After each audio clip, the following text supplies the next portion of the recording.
À la une de ce samedi, la grande braderie de Lille, ouverte officiellement depuis 8 heures ce matin. 2,5 millions de personnes sont attendues en cette édition 2023. Il s'agit de l'un des plus grands marchés aux puces d'Europe. Plusieurs personnalités politiques, on l'a vu, y sont d'ailleurs présentes. Cet événement nécessite donc une extrême sécurité. 3000 agents ont été mobilisés. On rejoint tout de suite Mathieu Devez, notre envoyé spécial sur place. Mathieu, un dispositif de sécurité conséquent a été mis en place pour encadrer les festivités.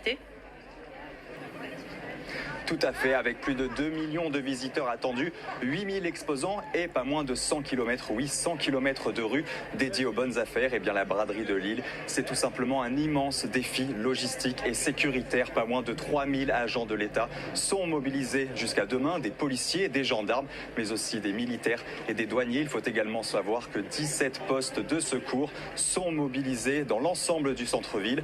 Et nous avons interrogé à ce sujet Gérald Darmanin, le ministre de l'Intérieur, tient à saluer l'efficacité des forces de l'ordre. On l'écoute. Alors, la braderie de Lille est un magnifique événement populaire. Je remercie la mairie de Lille pour son organisation. Je remercie le préfet de la région des Hauts-de-France et tous les policiers et les gendarmes qui contribuent fortement à ce grand événement populaire. Je crois que depuis ce matin très tôt, les choses se passent le mieux possible.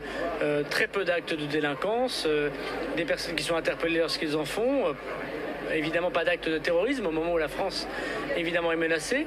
Mais je voudrais avoir une pensée toute particulière aujourd'hui pour nos services de renseignement, puisqu'ils font un travail qui nous permet d'interpeller les personnes avant qu'ils commettent des actes. Et si la France connaît pas ou beaucoup moins d'attentats terroristes par rapport à d'autres pays autour de nous, par rapport à son passé, c'est grâce au service de la DGSI notamment que je voudrais ici remercier, parce qu'on les voit jamais, ils ne sont pas sur la voie publique et pourtant c'est grâce à eux que nous vivons en sécurité. La braderie de Lille prendra fin demain à 18h, mais les policiers nous confient qu'ils resteront bien dans la nuit de dimanche à lundi pour éviter tout débordement.